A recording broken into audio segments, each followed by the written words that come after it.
Hello friends, good morning and welcome to daily news analysis of The Hindu. Today the date is 4th November, so let's get started. आज हमारे पास काफी सारे important issues हैं from prelims point of view also and mains point of view also. Okay, first news is with respect to 12 injured in grenade attack at Srinagar market. Now successfully हमने यहाँ पर legislative assembly के elections करवा लिए हैं. Okay, second thing is क्या अब इसको स्टेटहुड दिया जाएगा या नहीं दिया जाएगा, ये एक अपने आप में इशू है. एंड अनदर इशू इज कि लद्दाख की जो डिमांड है सिक्स्थ शेड्यूल की, वो फुलफिल होगी या नहीं. ये दो चीजें इस रीजन में अभी देखनी होंगी, आगे क्या डेवलपमेंट्स होते हैं. एग्जाम पॉइंट ऑफ व्यू से यहां पर क्यों टेररिस्ट का जो बेस है या जो नंबर ऑफ अटैक्स हैं वो जम्मू रीजन की तरफ ज्यादा शिफ्ट हो रहे हैं. ठीक है, एक तो ये इशू हमने पहले कवर किया है. सेकंड इज कि यहाँ पर अब क्योंकि लेजिस्लेटिव असेंबली के इलेक्शन हो चुके हैं, वहां की लोकल पार्टी पावर में आ चुकी है, तो क्या हमें टेररिज्म में फिर से या इंसर्जेंसी एंड सेपरेटिज्म में कोई राइज देखने को मिलेगा या नहीं. That is one dimension. And Ladakh का सिक्स शेड्यूल हम ऑलरेडी 450 प्लस मेंस में डिस्कस कर चुके हैं, तो हम उसमें नहीं जाएंगे. ठीक है, वैसे भी हम इस टॉपिक को आज नहीं लेंगे क्योंकि हमारे पास दूसरे इंपॉर्टेंट टॉपिक्स हैं. जिस दिन न्यूज़पेपर में कम चीजें होंगी उस दिन हम एक बार दोबारा से रिवाइज करेंगे terrorism in Kashmir as well as the sixth schedule of Ladakh. Okay, आज हम मुझे काफी दिन से मैं आपको बोल रहा था कि दिल्ली की जो एयर क्वालिटी है इसको लेकर हम लोग पहले कवर कर चुके हैं, रिवीजन सीरीज में भी कवर कर चुके हैं, न्यूज एनालिसिस में भी कर चुके हैं. आज इसको एक बार देख लेते हैं हम दोबारा से. Delhi air pollution. Know what I would expect from you guys is कि प्लीज एक बार खुद से एक साइड पर सोचिए कि आखिर कॉजेज क्या है यहाँ पर दिल्ली के एयर पोल्यूशन बढ़ने के. बट ज्यादा लेमन टाइप के पॉइंट्स ही मत लिखना, अदरवाइज बहुत एवरेज आंसर लगेगा वो. ठीक है. एंड सेकंड थिंग इज कि यहाँ पर रिलेटेड कुछ बॉडीज हैं जिनके बारे में मुझे आपसे बात करनी है, जिसमें एक सबसे इंपॉर्टेंट बॉडी आती है CAQM. ओके, तो CAQM का ओरिजिन किस तरीके से हुआ. पहले यहाँ पर करीब 2-3 डेकेड से एक बॉडी काम करती थी जिसका नाम था environment pollution prevention and control authority. Right, but ये अपनी जितनी भी इसकी एग्जिस्टेंस रही उसमें कभी इसने परफॉर्म नहीं किया उतना अच्छा. फिर मैटर बार बार सुप्रीम कोर्ट के पास जाता रहा और सुप्रीम कोर्ट ने यहाँ पर अपॉइंट की एक बॉडी CAQM. फिर बाद में उसके लिए पार्लियामेंट में लॉ इनेक्ट किया गया, दैट इज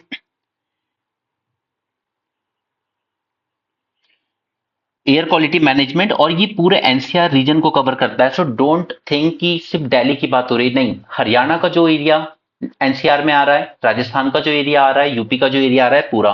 ठीक है, उसके लिए यहाँ पे हमने एक अथॉरिटी बना दी. ठीक है, इसके लिए प्रॉपर एक एक्ट पास किया गया था. So you can now understand कि CAQM क्या होगी. यहाँ पर एक स्टैट्यूटरी बॉडी जिसका पूरा काम क्या होगा, ओवरऑल NCR में एयर पोल्यूशन को मैनेज करना.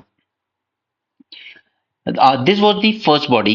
सेकेंड एक और कंसेप्ट निकल के आता है which is known as air quality index management.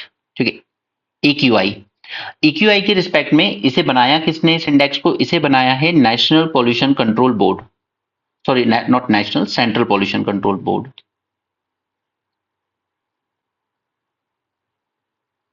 ठीक है, ये क्वेश्चन आ भी चुका है आपको प्रीलिम्स में, इस पे क्वेश्चन आया था.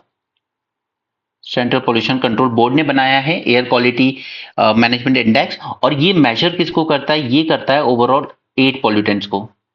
अब ये 8 पॉल्यूटेंट्स के नाम आपको बिल्कुल याद होना चाहिए, तो आपको इजीली याद हो जाएंगे.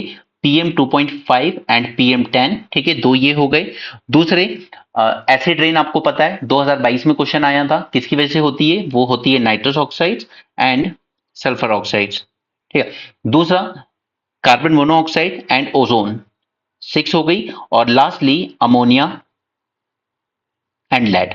इन 8 पॉल्यूटेंट्स को मॉनिटर करता है एयर क्वालिटी इंडेक्स. अब इसमें आपकी जो जो भी रेटिंग आएगी, जो भी ग्रेड आएगी, उसको डिसाइड करता है एक और कंसेप्ट चलता है यहाँ पे ग्रैप का, ग्रेडेड रिस्पॉन्स एक्शन प्लान.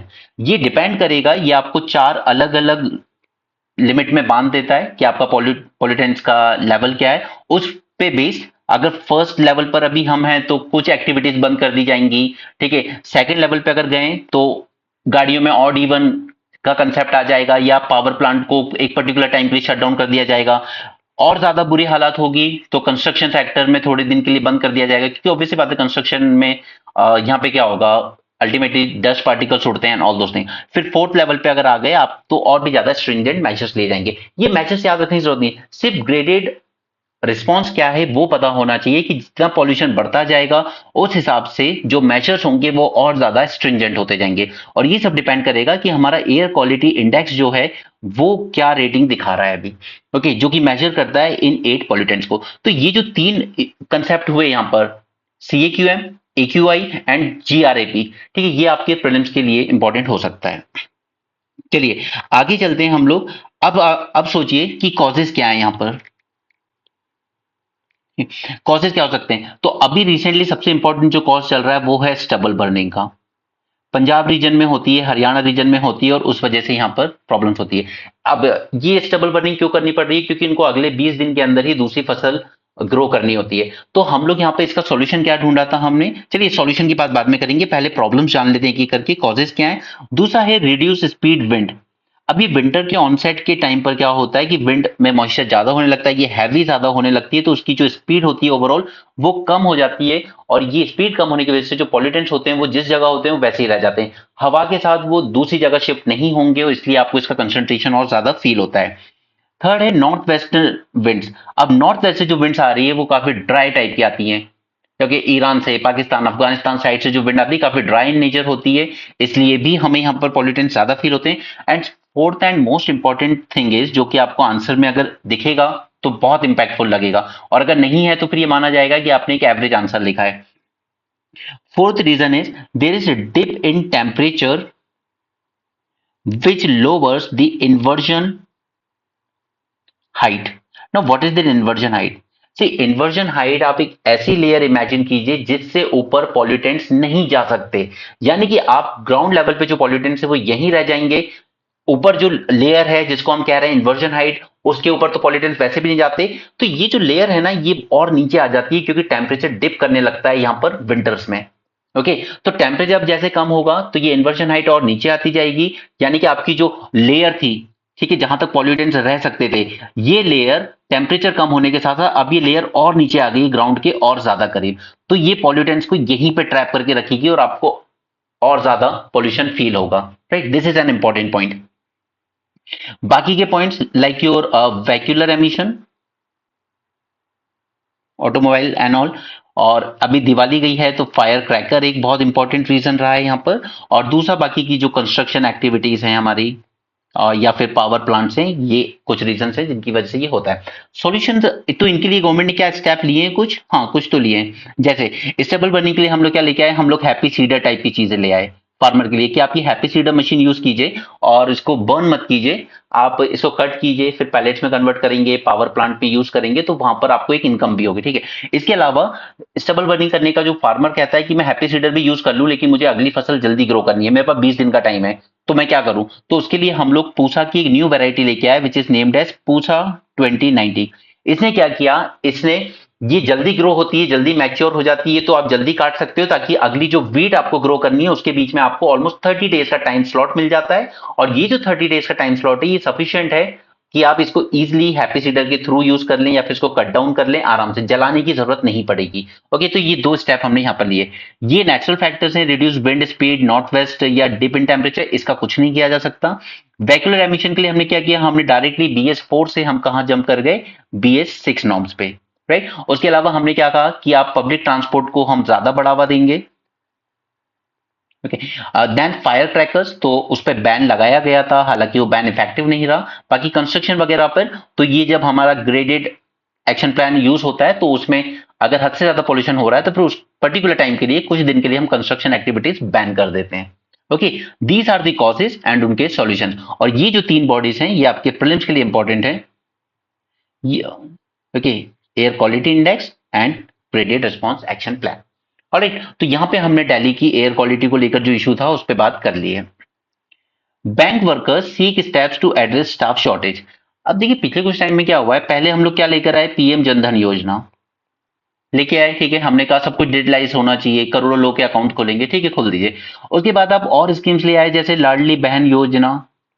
इसमें क्या हुआ, सभी बहनों के अकाउंट में हर महीने पैसे डिपॉजिट किए जा रहे हैं, या जब ये स्कीम लॉन्च होती है तो फिर कुछ मंथ तक registration and all those things, तो यहाँ पर बैंक्स का कहना है, देखिए स्टाफ शॉर्टेज बहुत ज्यादा हो रही है। अभी महाराष्ट्र में इलेक्शन होने वाले हैं, तो वहां पर इन्होंने एक लड़की माझी लड़की बहन योजना ऐसा कुछ लॉन्च किया है, ठीक है। तो उसके लिए बैंक पे प्रेशर बहुत बढ़ गया फिर एकदम से। तो उनका ये कहना है आप स्टाफ शॉर्टेज को एड्रेस कीजिए। अब इसका एक ही सॉल्यूशन है कि गवर्नमेंट रिक्रूटमेंट ज्यादा करे, जो कि वो कर नहीं रही है। लेकिन जब आप बात कर रहे हो कि हमें अपनी इकोनॉमी को बहुत ज्यादा डिजिटाइज करना है, ठीक है, हमें हर इंसान को बैंकिंग सेक्टर से जोड़ना है, हमें लोगों को फॉर्मल सेक्टर में लाना है, अनऑर्गेनाइज और इनफॉर्मल सेक्टर से हटके, तो बैंक का रोल और बढ़ जाता है। तो ऐसे में आपको स्टाफ शॉर्टेज को टैकल करना होगा, अदरवाइज क्या होगा कि कोई भी इशू आएगा तो आपकी कंप्लेन कई कई दिन तक एड्रेस नहीं हो रही है, राइट। तो वो चीजें तभी हो पाएगी। उसके बाद दूसरी तरफ हम लोग ये भी बात करते हैं कि उतनी ऑनलाइन ट्रांजैक्शन में सिक्योरिटी भी चाहिए, तो उसके लिए भी स्टाफ की जरूरत पड़ेगी। आप कितना भी ऑटोमेशन कर लीजिए, बट आप मैन पावर को साइड नहीं कर सकते। ओके, इस इशू पे कभी और बात करेंगे।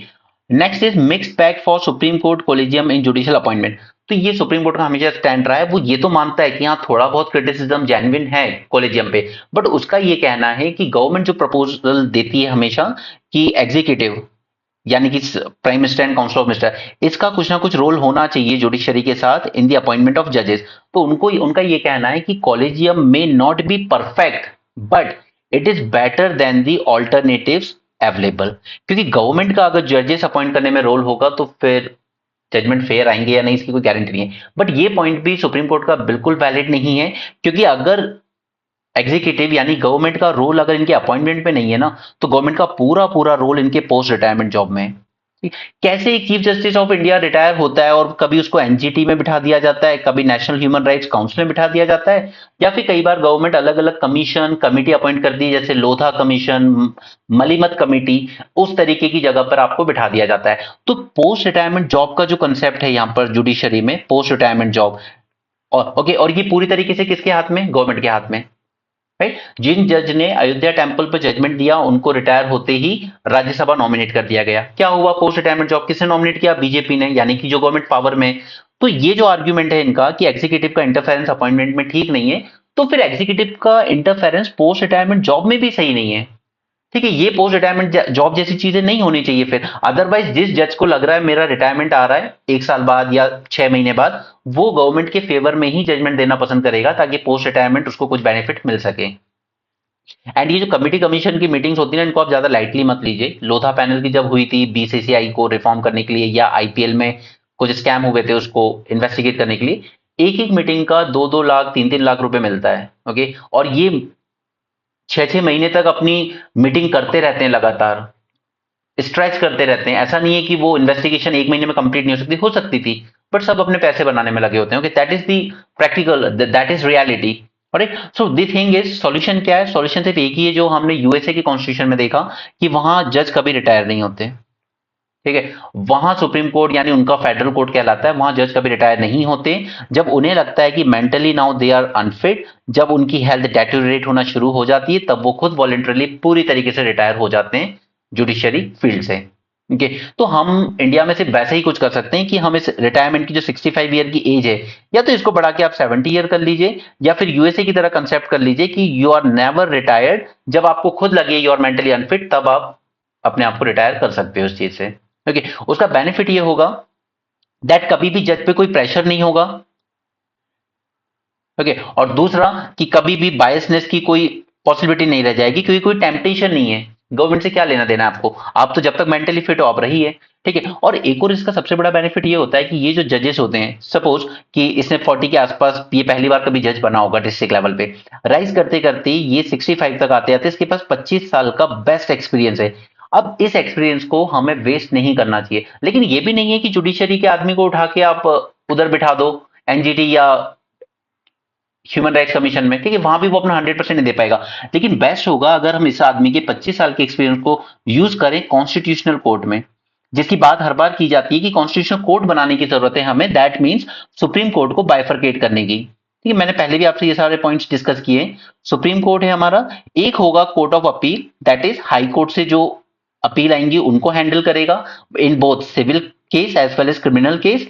और दूसरा हाई सुप्रीम कोर्ट की ब्रांच होगी कॉन्स्टिट्यूशनल कोर्ट, ठीक है। कॉन्स्टिट्यूशनल कोर्ट क्या करेगा? वो सिर्फ ऐसे मैटर्स को एग्जामिन करेगा जो बहुत इंपॉर्टेंट है, जिसमें कॉन्स्टिट्यूशन को इंटरप्रीट करने की जरूरत है, जैसे केस ऑफ इलेक्टोरल बॉन्ड, ठीक है, या फिर case of 10th schedule, anti defection law, right. इस तरह के जो इंपॉर्टेंट केसेस हैं उनको एग्जामिन करेगी कॉन्स्टिट्यूशनल कोर्ट। ठीक है, ये अपील वाली चीजें यहीं पे खत्म हो जाएंगी सुप्रीम कोर्ट के इस कोर्ट ऑफ अपील लेवल पर, कॉन्स्टिट्यूशनल कोर्ट पे नहीं जाएंगी। अब क्या हो रहा है कि यहाँ पे जो कोर्ट ऑफ अपील है उसमें आप रख सकते हैं 65 years of as.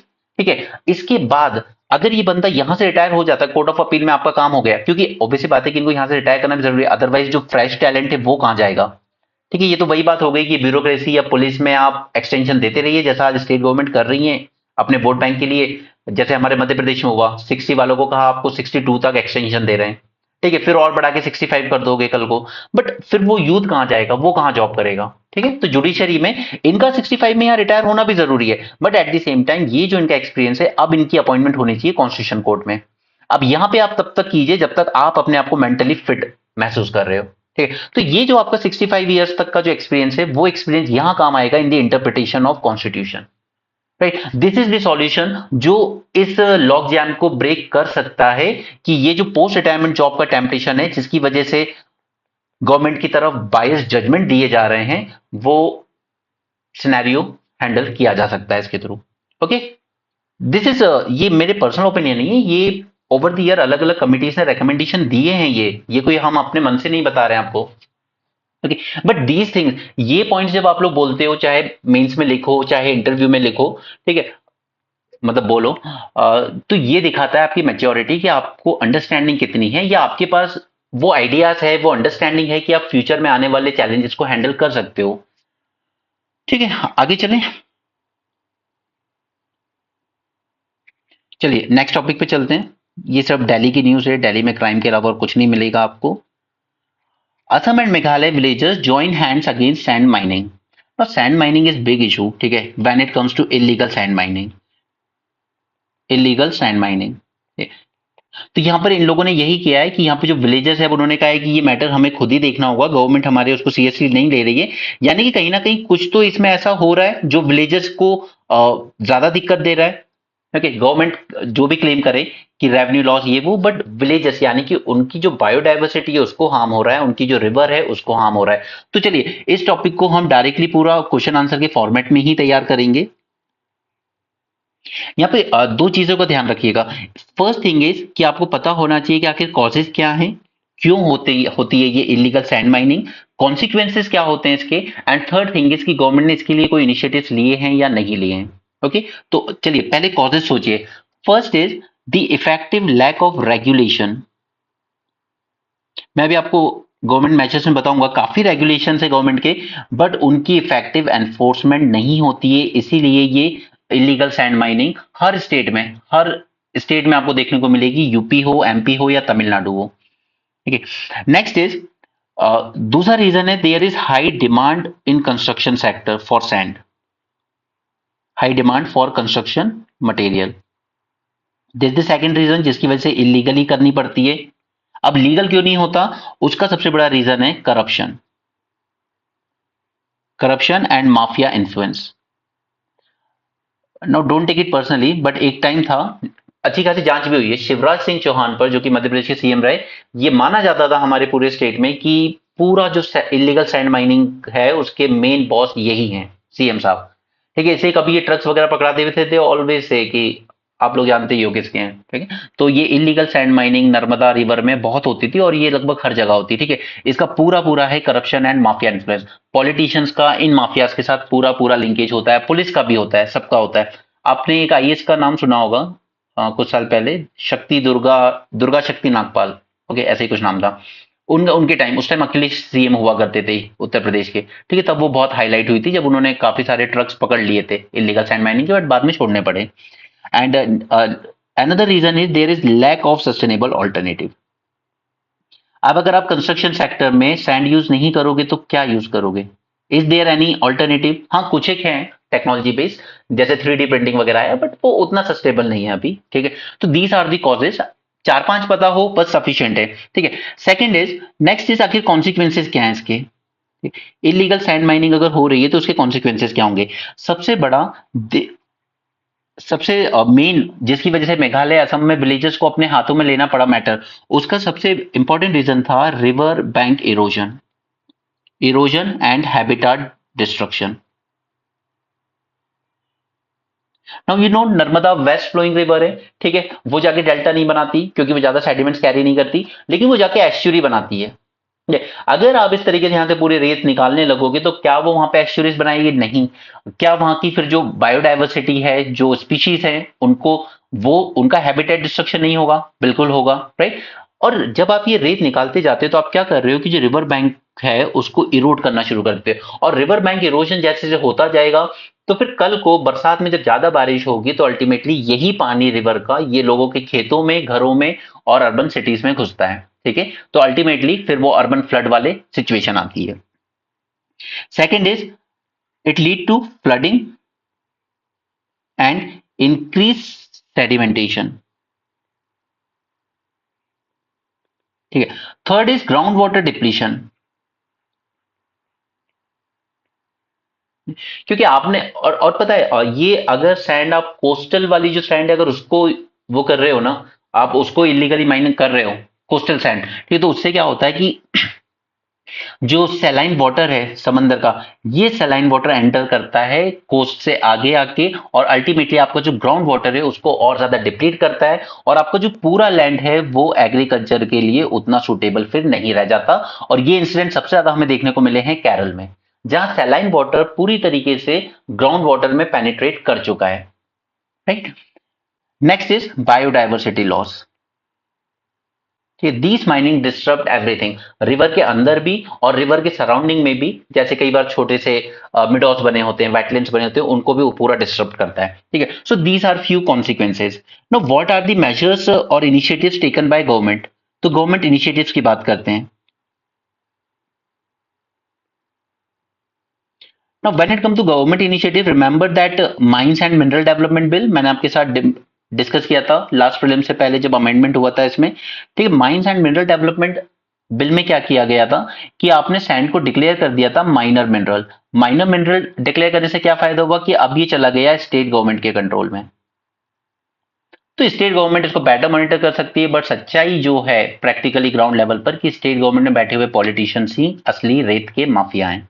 Okay, next is 2006 में आया था एनवायरमेंट इंपैक्ट असेसमेंट। वहां पे ये कहा गया था कि अगर मान लीजिए यहाँ पे sand mining less than 5 hectare land में भी हो रही है तो भी आपको पहले एनवायरमेंट इंपैक्ट असेसमेंट कराना होगा।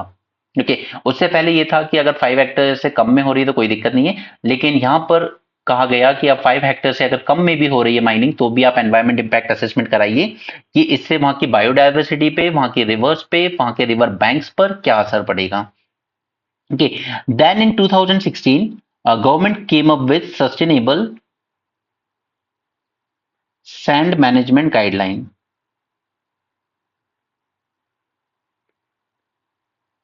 देखिए यहाँ पे कुछ गाइडलाइन दी गई कि आप सैंड माइनिंग कीजिए बट सस्टेनेबल वे में कीजिए। और 2020 में अगेन गवर्नमेंट ने कहा कि गाइडलाइन देने से कुछ नहीं होगा, रूल्स बनाने से कुछ नहीं होगा, हमें करना होगा इसका स्ट्रिक्ट एनफोर्समेंट एंड मॉनिटरिंग। ठीक है, तो यहाँ पे गवर्नमेंट लेकर आई एनफोर्समेंट एंड मॉनिटरिंग गाइडलाइंस 2020 में। ठीक है, ये कुछ स्टेप्स लिए गवर्नमेंट ने इलीगल सैंड माइनिंग को रोकने के लिए। ओके, सो बस ये 3 रीजन ही आपको जानने हैं। आपको अगर कॉजेस पता है, कॉन्सिक्वेंसेस पता है, गवर्नमेंट ने क्या इनिशिएटिव लिए इतना पता है, तो इतने कंटेंट में आप इजिली अपना 150 मार्कर बना लोगे अगर इलीगल सैंड माइनिंग पे क्वेश्चन आता है तो। ठीक है, और बाकी एक पॉइंट यहां से आप ऐड कर सकते हैं कि जो विलेजर्स हैं they should also be vigilant and they should join their hands against the illegal sand mining. Okay, ये आप वे फॉरवर्ड में लिख सकते हो साथ में कंक्लूड करते हुए। चलिए आगे चलते हैं।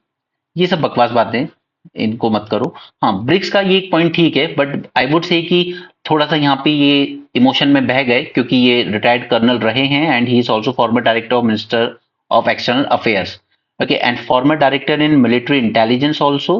बट प्रॉब्लम ये है कि इन्होंने यहाँ पे जो बातें कही हैं ईरान के रिस्पेक्ट में, ये थोड़ी सी इम्प्रैक्टिकल है। अब ये बात कर रहे हैं कि ईरान के साथ हम डिफेंस कॉपरेशन भी कर सकते हैं, but that is not gonna happen. ठीक है, इस वक्त ईरान की जो सिचुएशन है नहीं हो सकता। आपको पता है कि ईरान भी ब्रिक्स का मेंबर है अब, ठीक है, ईरान एससीओ का भी मेंबर है। तो यहां पर हम दोनों कंट्रीज की मीटिंग होती रहती है। अब अभी जो ब्रिक्स समिट हुआ कजान रशिया में, वहां पर भी दोनों लीडर मिले, प्राइम मिनिस्टर मोदी मिले, ईरान के प्रेसिडेंट भी मिले। 16 BRICS summit in Kazan, India and Iran both close civilization friends and looking to strengthen a stagnating partnership। क्योंकि पिछले कुछ टाइम से बिल्कुल स्टैग्नेशन आ चुका है due to sanction by western countries. Iran इस वक्त उलझा हुआ है वॉर में गाजा में इसराइल के साथ, ठीक है, और वो भी चाहता है इंडिया का सपोर्ट ताकि क्राइसिस को डी एस्केलेट किया जाए। और ग्लोबली इस वक्त इंडिया की इमेज पूरी तरीके से तो नहीं बट काफी हद तक एक ऐसी न्यूट्रल कंट्री की है कि दो कंट्रीज उस पर ट्रस्ट कर सकती हैं, ठीक है। सो इसराइल हो या ईरान, दोनों चाहते हैं India to facilitate a peaceful resolution to this conflict. Iran के प्रेसिडेंट कौन है? प्रेसिडेंट मसूद पेजेस्किन, ठीक है। He acknowledged the key role played by India in 2023 in Iran's entry into Shanghai Cooperation Organization and BRICS। But सच्चाई ये है कि BRICS में इंडिया उतना एंथुसियास्टिक नहीं था एक्सपेंशन को लेके, बट हमें बाकी मेंबर्स चाहते थे तो फिर हम अगेंस्ट नहीं जा सकते थे, ठीक है। इसके अलावा हम लोग कहाँ स्ट्रेंथन कर रहे हैं अपना कॉपरेशन? दो ही जगह बची है अब, ठीक है, क्योंकि हम लोग ऑयल में तो नहीं कर पा रहे हैं ड्यू टू सैंक्शंस, लेकिन चाबहार पोर्ट पर हमने डील साइन की थी पहले, क्योंकि उस टाइम अमेरिका को पता है। अब आप ये सोचिए कि ऑयल को लेके अमेरिका ऐसा था कि इंडिया को नहीं लेना है ईरान से, तो हमने नहीं लिया। बट चाबहार पोर्ट को लेकर ईरान इतना प्रेशर क्यों नहीं डाला यूएसए ने हम पर? वो इसलिए नहीं डाला बिकॉज यहाँ पे इमेजिन कीजिए आप, कंडला पोर्ट है, ठीक है, यहां से हम लोग जाएंगे चाबहार पोर्ट ईरान, ईरान से फिर एक रेलवे लाइन जुड़ेगी अफगानिस्तान बॉर्डर तक, और फिर वहां से दिलाराम तक जाएगा एक रोड। तो यहाँ पे रोड कनेक्टिविटी भी हो रही है, यहाँ पे रेल कनेक्टिविटी भी हो रही है, और यहाँ पे शिपिंग कनेक्टिविटी भी हो रही है। ये अल्टीमेटली पूरा रूट था डेवलप करने के लिए। अब उस टाइम तक अफगानिस्तान में पीस कौन चाहता था? यूएसए। तो वही चाहता था कि इंडिया किसी ना किसी तरीके से अफगानिस्तान में एंगेज हो। अब यहाँ है बीच में पाकिस्तान, जो कि इंडिया को रूट नहीं देता था अफगानिस्तान जाने का, ठीक है। और दूसरा अफगानिस्तान के ऊपर है Central Asian countries, all those 5 stan countries, ठीक है। तो वहां के लिए हमें भी एक कनेक्टिविटी रूट चाहिए था, और यही हमने यूएसए को एक्सप्लेन किया कि आपके सैंक्शंस अपनी जगह है, हम ऑयल नहीं परचेज कर रहे, बट ये कनेक्टिविटी रूट ओपन रहने दीजिए, क्योंकि अल्टीमेटली आप भी चाहते हो ना अफगानिस्तान में पीस आए, और वो अगर आप उसको सिर्फ पाकिस्तान के भरोसे छोड़ दोगे तो ठीक नहीं होगा। इंडिया का भी वहां पे एंगेजमेंट होना चाहिए एटलीस्ट एड वगैरह प्रोवाइड करने में।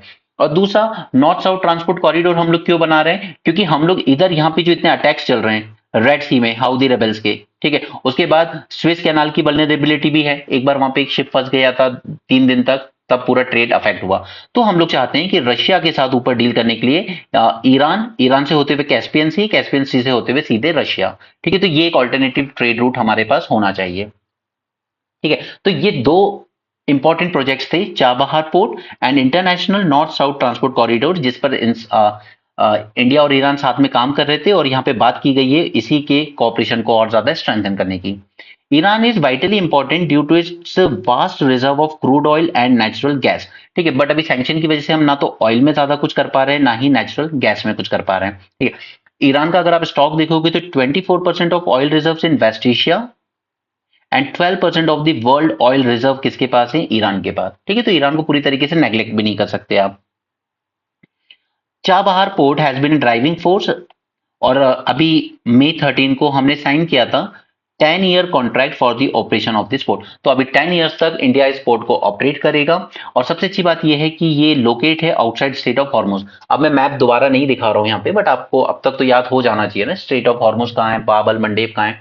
स्ट्रेट ऑफ हॉर्मुज, उसके बाद हम एंटर करते हैं रेड सी में, वहां पे हाउदी रेबल्स ने ट्रेड को डिस्टर्ब कर रखा है, ठीक है। ये आता है आपका पर्शियन गल्फ, और पर्शियन गल्फ में एंट्री के लिए हमें कहां से गुजरना है? बाबल मंडेब से, ठीक है। तो कम से कम ये स्ट्रेट ऑफ हॉर्मुज और रेड सी से बाहर लोकेटेड है, तो एटलीस्ट ये किसी भी तरह के थ्रेट से सेफ है।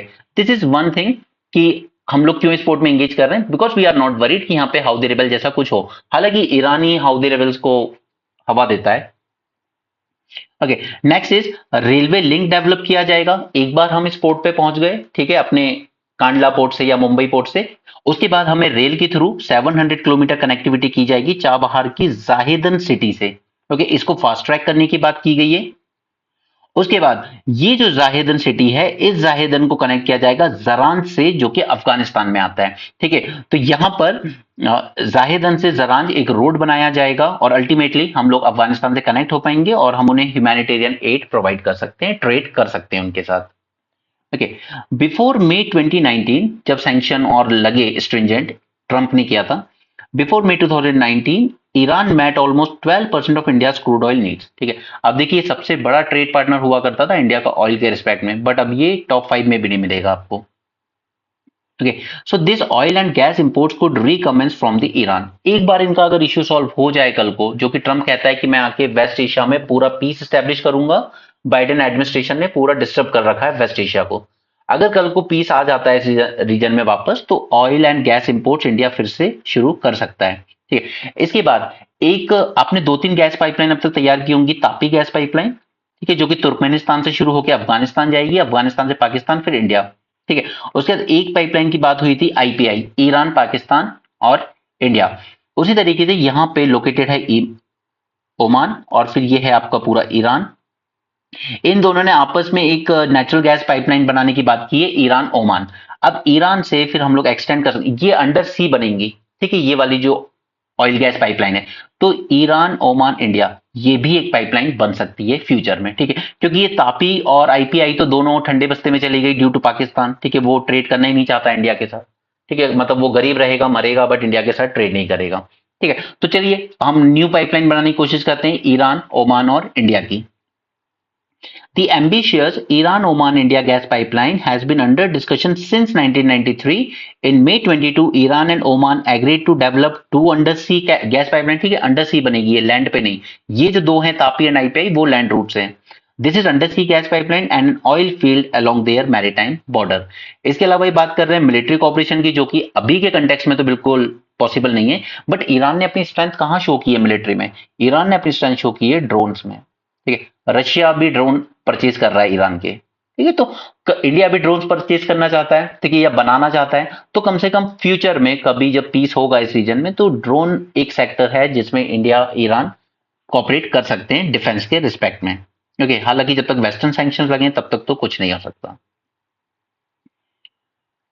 ओके, इसके अलावा short and medium range ballistic missile, hypersonic missile, arm drones. Iran is already supplying arm drones to Russia in its war with Ukraine to combat the threat of terror groups, जो कि पाकिस्तान से operate कर रहे हैं। You remember that Jaish al Adl, ठीक है, वो एक टेररिस्ट ऑर्गेनाइजेशन था, जैश अल अदल। ठीक है, इसको लेकर पाकिस्तान और ईरान में थोड़ी सी फायर एक्सचेंज हुई थी, क्योंकि ये दोनों ईरान पाकिस्तान की बॉर्डर पर ही ये ऑपरेट करते हैं। ठीक है, टेररिस्ट ग्रुप है। So, to combat the threat of terror groups operating from Pakistan, India and Iran could conduct joint counter-terrorism exercise and develop intelligence sharing mechanism on the naval front. Port calls. Port call is like कि कभी हमने अपना ship वहां dock कर दिया या उन्होंने हमारे यहाँ डॉक कर दिया. That is called as port call. Port calls at Iranian port and development of logistical facilities. तो क्या ये इंडिया कर पाएगा? ईरान के करीब जाना यानी दूसरों को नाराज करना। तो देखिए इंडिया ने जैसे इजराइल के कंटेक्स्ट में किया ना, इसको कहते हैं डी हाइफनेशन। ठीक है, पॉलिसी ऑफ डी हाइफनेशन। इसमें हमने क्या किया था, हमने कहा था कि हम पैलेस्टीन के साथ अलग से डील करेंगे और इसराइल के साथ अलग से डील करेंगे। ठीक है, हमने डी हाइफनेट कर दिया था दोनों को, जबकि पहले की गवर्नमेंट की जो पॉलिसी थी वो इन दोनों को साथ लेके चलती थी। ओके, तो यही सेम एटीट्यूड हमें यहां भी लेके चलना है कि एक तरफ यूएसए एंड इसराइल है और दूसरी तरफ है ईरान। तो हमने पहले भी करके दिखाया, we have that ability to dehyphenate the foreign policy, और हमें वही यहां करना है। इसराइल यूएसए को हमें ये समझाने की जरूरत है कि हमारी एनर्जी सिक्योरिटी भी जरूरी है। ईरान ऑयल का एक बड़ा प्रोड्यूसर है, और सबसे इंपॉर्टेंट कि आप किसी भी कंट्री को आइसोलेट मत कीजिए, अदरवाइज वो फिर नॉर्थ कोरिया जैसा हो जाएगा। ओके, और हमें सेंट्रल एशिया से कनेक्टिविटी भी चाहिए, क्योंकि अल्टीमेटली पाकिस्तान से हमें ट्रेड रूट नहीं मिलता है। ठीक, तो डी हाइफनेट करके हम इनके साथ डील कर सकते हैं। स्ट्रेटेजिक ऑटोनॉमी का कंसेप्ट आप जानते ही हैं। नेक्स्ट इज, हालांकि अभी जिस तरह का माहौल इंडिया में भी चल रहा है ना, मुस्लिम्स को लेके कुछ ना कुछ बोलते रहते हैं आए दिन हमारे नेता। कल मिथुन चक्रवर्ती ने बोला है एक जगह पे कि भाई मारकाट। एक्चुअली हुआ क्या कि बंगाल के मुजफ्फरपुर या ऐसे ही कोई जगह है, सॉरी मुर्शिदाबाद, वहां से एक एमएलए था टीएमसी का, उसने कहा कि हम 70% हैं यहाँ पर मुसलमान, तो हम इन 30% हिंदुओं को काट के नदी में बहा देंगे। उसी के रिएक्शन में कल मिथुन चक्रवर्ती ने स्टेटमेंट दिया कि आप हमारे पेड़ से एक फल तोड़ोगे, हम 4 तोड़ेंगे। ठीक है, इनडायरेक्टली इशारा आप समझ सकते हैं। बट हैरानी की बात यह थी कि जब मिथुन ये स्टेटमेंट दे रहे हैं तो वो इंडिया के होम मिनिस्टर सामने बैठे हुए थे। ओके, तो मिथुन का स्टेटमेंट इंपॉर्टेंट नहीं है, बट इस तरह की ओपन थ्रेड जब होम मिनिस्टर के सामने दिया जाता है एंड वो मुंडी हिलाते हैं, वो अप्रिशिएट कर रहे हैं उस बात को, तो फॉरेन पॉलिसी या दूसरी कंट्रीज में एक मैसेज जाता है कि यहां पर गवर्नमेंट ही एंटी मुस्लिम है। ओके, तो इसी तरह का एक स्टेटमेंट ईरान के सुप्रीम सुप्रीम लीडर ने दे दिया था सितंबर 16 को। उन्होंने कंपेयर कर दिया था that sufferings of Indian Muslims to the residents of Gaza, drawing sharp comments from India. तो इस तरह के जब स्टेटमेंट आते हैं तो फिर सारी जो मेहनत है, डिप्लोमेसी है, वो सब गटर में चली जाती है। So India under Modi 3 is looking to strengthen India's outreach and strategic convergence in West Asia. Alright, हालांकि ये नहीं पूछा जाएगा क्योंकि ये पर्सन थोड़े ऑप्टिमिस्टिक होकर लिख रहे हैं आर्टिकल, बट ईरान के साथ अभी जो इशू है उसमें कुछ हो नहीं पाएगा।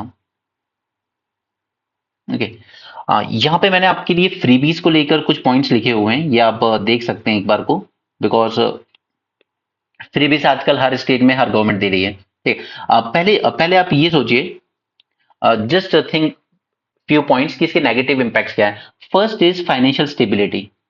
ये पूरी तरीके से डिस्टर्ब होगी, डेफिनेटली डिस्टर्ब होगी है, क्योंकि एक लिमिट है। जैसे मध्य प्रदेश की आबादी 7 करोड़ से ऊपर है, 50% करीब महिलाएं, 3.5 करोड़। इतने लोगों को आप हर महीने 1,000 रुपए नहीं दे सकते, किसी भी स्टेट में नहीं दे सकते। तो पहला तो ये हमारी फाइनेंशियल स्टेबिलिटी को ओवरऑल थ्रेट करता है। दूसरा, ये क्रिएट करता है moral hazard. Moral hazard is like I don't want to work. Okay, अब जैसे कांग्रेस से प्रॉमिस किया था 8,000 रुपए महीने देंगे हम, तो फिर ऐसे में और एटीट्यूड आता है कि मुझे और अगर हार्ड वर्क करने की जरूरत थी तो अब मुझे नहीं करना, ठीक है, मुझे एक एक्स्ट्रा इनकम हो रही है। तो ये मॉरल हजार्ड आपको और ज्यादा केयरलेस बनाता है लाइफ में। हालांकि 8,000 या 3,000 में जिंदगी नहीं चलती, बट अगेन पॉइंट लिखने के लिए तो आपको लिखना पड़ेगा। Next is it encourage vote bank politics. अब ये सबसे पहले हुआ था यूपी में, जहां पे महिलाओं ने बढ़ चढ़ के योगी सरकार को वोट दिया था। उनका ये कहना था कि खाना तक तो मोदी योगी दे रहे हैं, ये स्टेटमेंट है वहां की महिलाओं का। फिर ये एक्सपेरिमेंट सफल हुआ मध्य प्रदेश में, जहां पे महिलाओं को 1,250 रुपए दिए गए एंड बीजेपी इतनी सीटें लेके आई जितनी वो कभी नहीं लाई थी एमपी में, राइट। और इसी तरह से अब ये एक्सपेरिमेंट सभी स्टेट इसको फॉलो करने लगे। कर्नाटका फॉलो करने लगा, हिमाचल प्रदेश फॉलो करने लगा, अब महाराष्ट्र में भी सेम चीज अनाउंस की गई है। तो इस तरीके से जब कोई पार्टी जीतती है तो ये और वोट बैंक पॉलिटिक्स को एनकरेज करता है कि चलिए महिलाओं को हम ये देंगे वो देंगे, ताकि महिलाएं पूरी तरीके से इनकी तरफ शिफ्ट हो जाएं, right. And next is environment degradation. Environment degradation किस तरीके से, अब इमेजिन कीजिए दिल्ली में कि इलेक्ट्रिसिटी क्या है, यहाँ पे फ्री है इलेक्ट्रिसिटी, ठीक है, वाटर भी फ्री है, ठीक है। अपने आसपास देख लीजिएगा, इवन जिस अपार्टमेंट में मैं रहता हूं वहां भी हमने देखा है, ठीक है, मोटर चल रही है घंटों तक, टंकी ओवरफ्लो हो रही है पानी की, नो वन माइंड, ठीक है। वाटर वेस्ट हो रहा है, इलेक्ट्रिसिटी भी वेस्ट हो रहा है, बट अल्टीमेटली क्या हो रहा है, हमारे जो नेचुरल रिसोर्सेज हैं वो वेस्ट हो रहे हैं। इसी इलेक्ट्रिसिटी को बनाने के लिए और कोल जरूरत पड़ेगी, और माइनिंग होगी, और पॉल्यूशन होगा। इसको प्रोड्यूस करने के लिए पावर प्लांट में और पॉल्यूशन होगा, लाइक वाटर आप वेस्ट कर रहे हो, अल्टीमेटली आपका ग्राउंड वाटर और ज्यादा डिप्लीट होगा। तो ये सारी एटीट्यूड क्या कर रहा है, आपका फ्री इलेक्ट्रिसिटी और फ्री वाटर ने क्या कर दिया, आपके एनवायरमेंट को भी और ज्यादा डिग्रेड कर दिया इनडायरेक्टली, राइट। तो ये 4 हो गए आपके नेगेटिव पॉइंट्स। ओके, लेकिन कुछ पॉजिटिव्स भी हैं। अब पॉजिटिव्स में क्या पॉइंट लिख सकते हो आप, पॉजिटिव में फर्स्ट इज पब्लिक आउटरीच, यानी कि आप कहीं ना कहीं पब्लिक को रीच कर रहे हो कि आपकी लाइफ की जो बेसिक जरूरतें हैं, ठीक है, 3,000 रुपए या जो भी है, ठीक, एटलीस्ट आप एक पब्लिक को रीच करने की कोशिश कर रहे हो कि आपकी लाइफ की कुछ एक बेसिक सिक्योरिटी तो हमको प्रोवाइड कर रहे हैं। जैसे अभी गवर्नमेंट 70+ सभी लोगों के लिए, चाहे अमीर हो गरीब हो, उनके लिए क्या किया, इंश्योरेंस फ्री कर दिया, कंपलसरी कर दिया, राइट। दूसरा, it boost the economic demand. अगर हर इंसान के हाथ में 1,000, 2,000, 3,000 रुपए एक्स्ट्रा जा रहे हैं तो ultimately he will spend it somewhere, ठीक है, कुछ ना कुछ परचेज करेगा, तो अल्टीमेटली आपकी इकोनॉमिक डिमांड बढ़ेगी, गवर्नमेंट का जीएसटी रेवेन्यू कलेक्शन बढ़ेगा, फिर डिमांड बढ़ रही है तो उतना ही उस गुड्स का प्रोडक्शन बढ़ेगा, इंडस्ट्रीज और ज्यादा प्रोडक्शन करेंगी, उसके लिए और ज्यादा लोगों को हायर करेंगे, एम्प्लॉयमेंट बढ़ेगा, ठीक है। हालांकि सिर्फ 3,000 रुपए से कुछ होगा नहीं, बट लिखने के लिए कि हाँ, पैसा अगर मार्केट में जा रहा है तो कहीं ना कहीं कुछ तो डिमांड क्रिएट करेगा। नेक्स्ट इज सोशल वेलफेयर, ठीक है। अब जैसे इमेजिन कीजिए एक बच्चे को, जो, चलिए एक बच्ची इमेजिन कर लेते हैं 19 साल की, ठीक है, बर्तन मांजती है या किसी के घरों में काम करती है, उसके लिए ये 3,000 रुपए काफी मैटर करेगा। ओके, अगर हर महीने उसको 3,000 मिल रहे हैं एंड शी इज इनटू की चलिए मैं इसके साथ साथ अपनी पढ़ाई करूं, जैसे खान सर है, ठीक है, उनके कोर्स चलते हैं, 200 रुपए, 500 रुपए, आंगनबाड़ी का एग्जाम जो होता है उसकी उनकी फीस है समथिंग 399 या 299, ठीक है। तो ये उस बच्ची के लिए एक ऑप्शन होगा कि चलिए आपने 12वीं तक अगर पढ़ा है तो आप थोड़ा बहुत पढ़िए, ठीक है, सर का कोर्स लीजिए, एग्जाम की तैयारी कीजिए, एटलीस्ट आंगनबाड़ी में ही कुछ बनोगी, या सुपरवाइजर के भी एग्जाम होते हैं, सुपरवाइजर बनोगी। तो खान सर के सारे जो कोर्स है ना वो ऐसे ही हैं, 300, 500, 1,000 रुपए, वो बहुत अच्छी बात है, ठीक है। तो उससे क्या हो रहा है कि ये जो एक्स्ट्रा 1,000 2,000 3,000 हर महीने दिए जा रहे हैं इस बच्ची को, वो उसको आगे बढ़ने के लिए एक सपोर्ट हो जाता है। Next is reduce the income inequality. Income inequality कैसे कि कहीं ना कहीं रीडिस्ट्रीब्यूशन ऑफ मनी हो रहा है, जरूरतमंद लोगों को कुछ अमाउंट दिया जा रहा है, तो इससे आपकी जो इकोनॉमिक इनक्वालिटी है वो कुछ हद तक तो रिड्यूस होगी। Okay, these are the positive. But आपको पॉजिटिव पता है, नेगेटिव पता है, दैट्स ऑल। ठीक है, इतना ही जानना होता है फ्रीबीज के बारे में। हालांकि बाकी वो आप वे फॉरवर्ड में लिख सकते हो कि बेटर टारगेटिंग की जा सकती है इसकी, right. But the thing is कि आजकल क्या होता है, कुछ लोग भले ही उनके पास करोड़ों रुपए का प्लॉट पड़ा हो, बट क्या कर रहे हैं कि बेटा कुछ नहीं करता, बहू भी जॉब नहीं करती, ठीक है, तो वो ये प्रूव कर देते कि हमने तो कुछ नहीं है, लैंड तो मदर के नाम में, बेटे का कुछ नहीं है, बहू का कुछ नहीं है। अब ये एनरोल हो जाते हैं इस तरह की स्कीम्स में कि चलिए हमें हर महीने 3,000 रुपए मिलेंगे, 3,000 रुपीज से मिलेगा हमें, 450 रुपए में गैस सिलेंडर मिलेगा। ठीक है, ये इस तरह की चीजें करते हैं लोग, जबकि उनके पास करोड़ों के प्लॉट्स हैं, बट वो किसके नाम पे, मदर के नाम पे या फादर के नाम पे, बेटे के नाम पे नहीं है। और वो ये शो कर देते हैं कि हमने तो बेटे से कोई रिश्ता नहीं है, हमारा बहू से कोई रिश्ता नहीं है, और फिर वो इस तरह की स्कीम्स में एनरोल हो जाते हैं। ओके, तो ये सब वे फॉरवर्ड में लिखना है कि आपको कम से कम हम बेटर टारगेट तो कर सकते हैं इनको। ठीक है, बेटर टारगेटिंग अगर करें तो ये इसके पॉजिटिव भी हैं और नेगेटिव भी। Next is what parties get wrong about agriculture. अब एग्रीकल्चर में हमारे तीन सबसे बड़े फेलियर जो रहे हैं सिंस इंडिपेंडेंस। सबसे बड़ा इरिगेशन। इरिगेशन को हम उतना ज्यादा एक्सपैंड नहीं कर पाए। आज भी हमारे जो फार्मर्स हैं वो मानसून पे काफी हद तक रिलाई करते हैं। आज भी हमारे यहाँ पर मेजोरिटी जो फार्मिंग हो रही है वो कहाँ हो रही है, वो ड्राई लैंड एरिया में हो रही है, राइट। वो पूरी तरीके से मानसून डिपेंडेंट है। इरिगेशन हम एक्सपैंड नहीं कर पाए हैं, पाइप्स के थ्रू वाटर नहीं पहुंचा पाए कई एरियाज में, तो ये गवर्नमेंट का फेलियर रहा है। ठीक है, सेकंड इज मैकेनाइजेशन। अब मैकेनाइजेशन नहीं कर पाए, कुछ जगहों पर आपने कुछ वीडियोस देखे होंगे, बीच बीच में आते रहते हैं, वहां अभी भी लोग वो हाथ से खींचने वाला हल यूज करते हैं। ठीक है, आपको मराठवाड़ा, बुंदेलखंड जैसे रीजन में दिख जाएगा। सो मैकेनाइजेशन ना करने की वजह से भी स्पेशली जो स्मॉल एंड मार्जिनल फार्मर्स हैं, उनकी प्रोडक्टिविटी इतनी लो रह गई है कि वो बस हैंड टू माउथ ही सर्वाइव कर पाते हैं। एंड थर्ड जो सबसे बड़ा रीजन रहा कि जब हमने ग्रीन रेवोल्यूशन लॉन्च भी किया तो हमने पूरा फोकस कहाँ किया है, ईल्ड पे। आप भर के पानी यूज कीजिए, फर्टिलाइजर यूज कीजिए, बेस्ट क्वालिटी के सीड्स ग्रो कीजिए, बट इसका फायदा किसको पहुंचा, सिर्फ रिच फार्मर्स को, जो अफोर्ड कर सकते थे इन सब चीजों को। और दूसरा कि इस ग्रीन रेवोल्यूशन ने हमारी पूरी बायोडाइवर्सिटी को डिस्ट्रॉय करके रख दिया। ठीक है, हमारी जो सॉइल थी और ज्यादा सैलाइन हो गई क्योंकि हमने वाटर का ज्यादा यूज कर लिया, और ज्यादा केमिकल फर्टिलाइजर यूज किया, सॉइल पूरी तरीके से बंजर हो गई। ठीक है, हमने इतना ज्यादा वाटर एक्सप्लॉइट किया कि ग्राउंड वाटर हमारा डिप्लीट हो गया। ठीक है, ये सब, ये तीन हमारे मेजर फेलियर्स रहे। But at the same time, sorry मैंने उल्टा बता दिया आपको। ये हमारी ये तीन चीजें हो गई हैं। अब ईल्ड में हम लोग क्या कर रहे हैं कि ईल्ड में हम लोगों ने सिर्फ क्वांटिटी वाइज प्रोडक्शन बढ़ाने की कोशिश की, बट हमने पर हेक्टेयर ईल्ड उतनी नहीं ग्रो कर पाए हम जितना कि यूएसए और चाइना में देखा जाता है। ठीक है, तो इसी के लिए फिर अब हम लोग अलग अलग चीजें लेके आए जिसको ओवरऑल नाम दिया गया है रेनबो रेवल्यूशन। ठीक है, ग्रीन रेवल्यूशन हो गया, पिंक रेवल्यूशन, रेड वगैरह वगैरह, बट इन सब चीजों को मिला के बनाया है रेनबो रेवल्यूशन, जिसमें सबसे ज्यादा फोकस किस पे किया गया है, सस्टेनेबिलिटी पे। दैट मींस हमें ओवरऑल प्रोडक्शन नहीं बढ़ाना है, सिर्फ हमें बढ़ाना है पर हेक्टेयर ईल्ड। ओके, इस पे हमारा फोकस आएगा, बट पॉलिटिकल पार्टीज उस पर ज्यादा फोकस नहीं करती हैं। दूसरा, इस इकोलॉजिकल डिस्ट्रक्शन को अरेस्ट करना है, उसके लिए हम लोग काफी सारी पॉलिसीज लेकर आए, जैसे जीरो बजट नेचुरल फार्मिंग। ठीक है, इसमें इनपुट कॉस्ट रिड्यूस करेंगे तो अल्टीमेटली प्रॉफिट बढ़ ही जाएगा। दूसरा, हम ऑर्गेनिक एग्रीकल्चर को प्रमोट करने में आए। क्यों कर रहे हैं हम ऑर्गेनिक एग्रीकल्चर को प्रमोट, ताकि इससे हमारा क्या होगा कि केमिकल फर्टिलाइजर का यूज तो कम हो गई, नेचुरल नेचर हमारा कम डिग्रेड होगा, but at the same time इसका सबसे बड़ा फायदा ये होता है कि जो ऑर्गेनिक प्रोडक्ट्स होते हैं उसके प्राइस फार्मर को बहुत अच्छे मिलते हैं। Okay, this is the second thing. And third is कि हम लोग कोऑपरेटिव एंड कॉर्पोरेट फार्मिंग, इन दोनों को उतना ज्यादा बूस्ट अब तक नहीं दे पाए। कोऑपरेटिव फार्मिंग हमें क्यों जरूरी है, क्योंकि इकोनॉमी ऑफ स्केल जरूरी है। आपके पास 1 एकड़ लैंड है, आपके पास 3 एकड़ लैंड है, उसमें आप उतनी ज्यादा अच्छी फार्मिंग नहीं कर सकते, लेकिन अगर पूरा का पूरा विलेज एक कोऑपरेटिव बना ले, एक फार्मर प्रोड्यूसर ऑर्गेनाइजेशन बना ले कि चलो ये पूरे सब हम लोग अपने अपने लैंड पार्सल को पूल इन करते हैं और इन्वेस्ट करते हैं। ठीक है, इकोनॉमी ऑफ स्केल आएगी, प्रोडक्शन होगा और बेटर आप लोग प्राइस रीव कर पाएंगे। दूसरा है कॉर्पोरेट फार्मिंग, जैसे कि आजकल ये कंट्री डिलाइट जैसी कंपनीज आ रही हैं, प्राइवेट सेक्टर आ रहा है इसमें। मैंने आपके साथ एक सेशन भी किया था, role of startups in agriculture sector. ठीक, तो इन लोगों ने क्या किया, कॉर्पोरेट यहाँ पे आपको दे रही है कि लीजिए हम आपको सारी इनपुट कॉस्ट देते हैं, आप सिर्फ अपने लैंड पे हमें ये पर्टिकुलर प्रोडक्ट ग्रो करके दे दीजिए।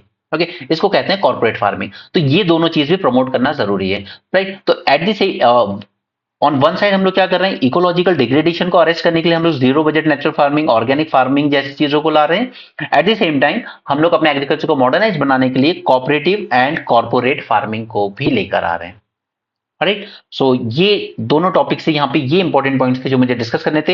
हालांकि एडिटोरियल में नहीं दिए हैं, बट ये दोनों टॉपिक ऐसे थे जो आपको एग्जाम में पूछे जा सकते हैं। ठीक है, तो we have sufficient content to tackle this question. Tuberculosis की बात करें तो ट्यूबरक्लोसिस पे हमने बहुत सेशन किए, ठीक है, हमने काफी सारी बातें की, मल्टी ड्रग रेजिस्टेंट, सब क्लिनिकल टीबी, इन सब की बात की है। यहां पर असेसिंग इंडिया ट्यूबरक्लोसिस बर्डन, तो इसकी बात करते हैं वन बाय वन।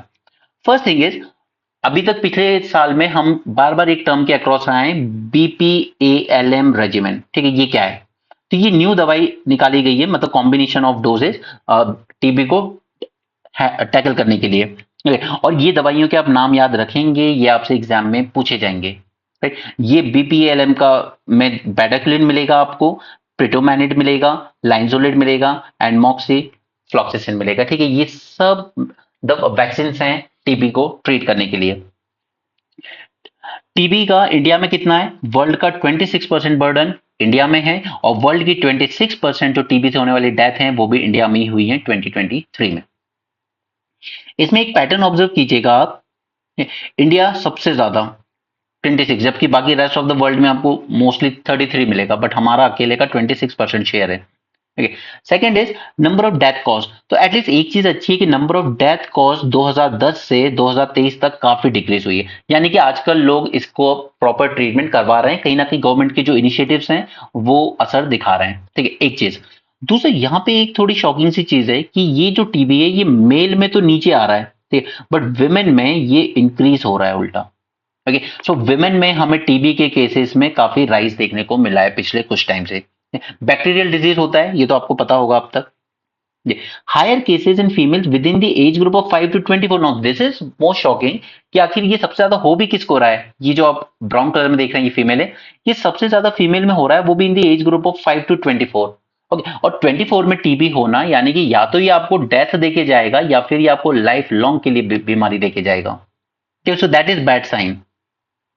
फंडिंग की बात करें तो टीबी के लिए इंटरनेशनल फंडिंग पहले तो काफी मिलती थी, बट ओवर द ईयर ये काफी डिक्रीज होती चली गई है, और डोमेस्टिक फंडिंग जो है गवर्नमेंट की तरफ से वो बढ़ती चली गई है। ओके, अब एक और चीज है यहाँ पर, कुछ पॉइंट्स और डिस्कस करेंगे इसके रिस्पेक्ट में। फर्स्ट इज कि इसका इम्पैक्ट क्या देखने को मिलता है हमें, इसको थोड़ा बड़ा कर लेते हैं। First thing is impact. अच्छा, गोल क्या रखा है वर्ल्ड ने, डब्ल्यूएचओ ने गोल रखा है 2030 तक वो इसको करना चाहते हैं एलिमिनेट, और हम करना चाहते हैं 2025 तक। ठीक है, और कर लेंगे वैसे, ठीक ठाक चल रहे हैं। इम्पैक्ट की अगर बात करेंगे आप, तो ये आपकी हेल्थ पे इम्पैक्ट करता है सबसे पहला, ठीक है, और हेल्थ की वजह से फिर अल्टीमेटली आपका job loss, you go into poverty once again. Okay, and इसके अलावा स्टिग्मा आता है फिर कि टीबी वालों के साथ मत बैठो, उनको उनके साथ वर्क मत करो, आपको भी हो जाएगा। ठीक है, और उसके साथ ही आता है आपका डिस्क्रिमिनेशन। तो ये इंपैक्ट हमें देखने को मिलते हैं। गवर्नमेंट की तरफ से इनिशिएटिव में दो इंपॉर्टेंट चीजें आई हैं, that is national TB elimination programme. मैं इनमें डिटेल में इसलिए नहीं जा रहा हूं क्योंकि मैंने ऑलरेडी यूट्यूब पे इसके लिए आपको मेंस 450 में वीडियो बनाया हुआ है ट्यूबरक्लोसिस से पूरा। ठीक है, तो सेम चीज हम बार बार करें वो भी ठीक नहीं है।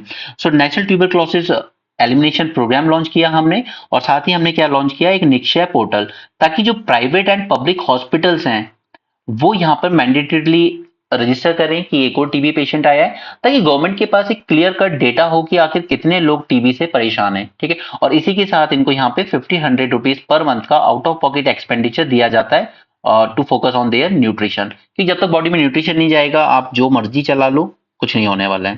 ठीक है, अब यहाँ पे मैं आपको प्रीलिम्स के पॉइंट ऑफ व्यू से 2-3 बातें और बताऊंगा जो कि जरूरी है काफी। फर्स्ट इज, अब दो टर्म के अक्रॉस आते हैं, first line of medication and second line of medication. First line में इन दवाइयों के नाम याद रखिएगा, आइसोनियाजिड, रिफैम्पिसिन, ओके, और किसी भी एक तरह का, ठीक है, ये कई तरह के होते हैं, एनी टाइप ऑफ फ्लोरोक्विनोलिन, ठीक है, ये कहलाती हैं आपकी first line of medicine. And second line वाली जो कहलाती हैं उनके नाम है एमिकैसिन,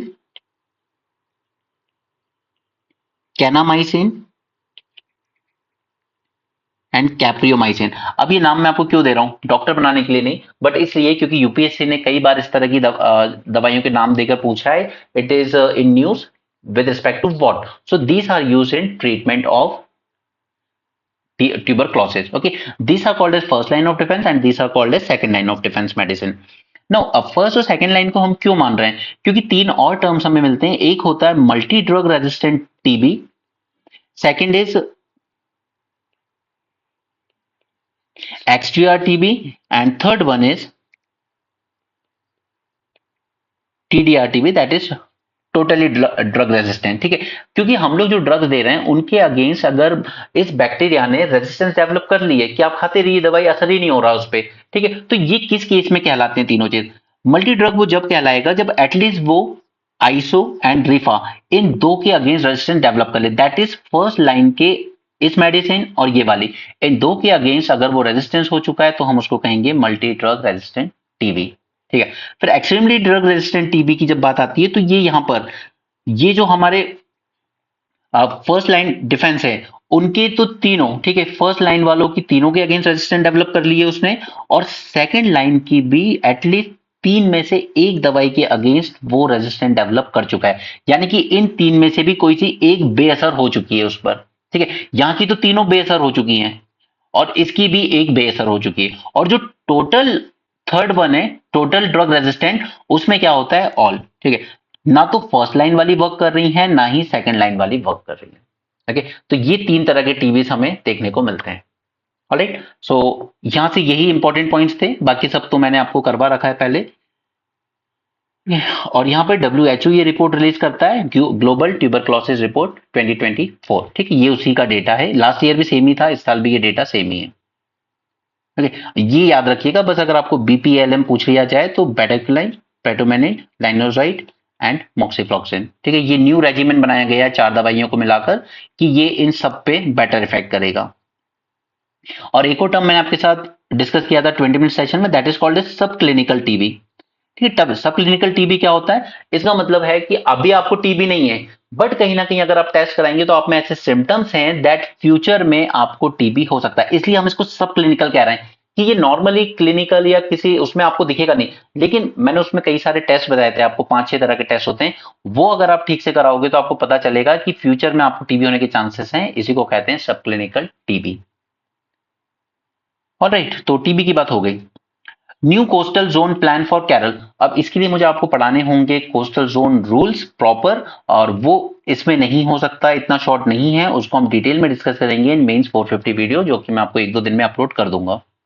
next is what are the major challenges faced by Indian cities. तो चलिए इसको इजीली तैयार करते हैं, इजी वे में, एक क्वेश्चन आंसर के फॉर्मेट में ही तैयार करेंगे हम, ताकि आप एग्जाम में उतना अच्छे से हैंडल भी कर पाए उसे। हम एक एक्स्ट्रा पेज यहाँ पे यूज करेंगे, बस 2 टॉपिक और बचे हैं आज के। चलिए, first thing is now think on your own, what are the challenges जो हमारी अर्बन सिटीज फेस करें। अभी आर्टिकल आया है, क्यों है, because October 31 is world urban world cities day. Okay, और इस वक्त वर्ल्ड की अगर हम अर्बन पॉपुलेशन देखें तो ऑलमोस्ट 57% वर्ल्ड पॉपुलेशन कहाँ रहती है, अर्बन एरियाज में। थीम रखी गई थी इस साल यूथ क्लाइमेट चेंज मेकर्स। ठीक है, तो अब इसके रिस्पेक्ट में बात करते हैं कि आखिर अर्बन एरियाज में हमें क्या चैलेंजेस देखने को मिल रहे हैं। ठीक है, चैलेंजेस को हम अलग अलग हेडिंग में अगर डिसाइड करें तो first thing is with respect to infrastructure. No try to imagine अपने आसपास कि आप अर्बन सिटीज में क्या चैलेंजेस फेस कर रहे हो। फर्स्ट इज इंफ्रास्ट्रक्चर, जिसमें आ जाता है प्रोमिनेंटली हाउसिंग। ये लोग सड़कों पे रहने को मजबूर हैं, चौल में रहने को मजबूर हैं, क्योंकि बजट में रेंटल हाउसेज या रेंटल रूम्स अवेलेबल नहीं है, हाउसिंग की क्राइसिस है हमारी अर्बन सिटीज में। दूसरा है ट्रांसपोर्टेशन। ठीक है, आप दिल्ली का सिनेरियो छोड़ दीजिए, यू गो टू इंदौर, वो भी इतना ही क्राउडेड है जितना कि आपका दिल्ली है, ठीक है, बट वहां मेट्रो नहीं है। ठीक है, बसों में लोग धक्के खा रहे हैं, झूल रहे हैं, लटक रहे हैं। ठीक, तो transportation is another problem in urban areas. ठीक, अब हाउसिंग नहीं है, स्लम्स वगैरह बनाते हैं, तो फिर अल्टीमेटली क्या हो रहा है, सैनिटेशन का इशू आता है। ठीक है, पुअर सैनिटेशन।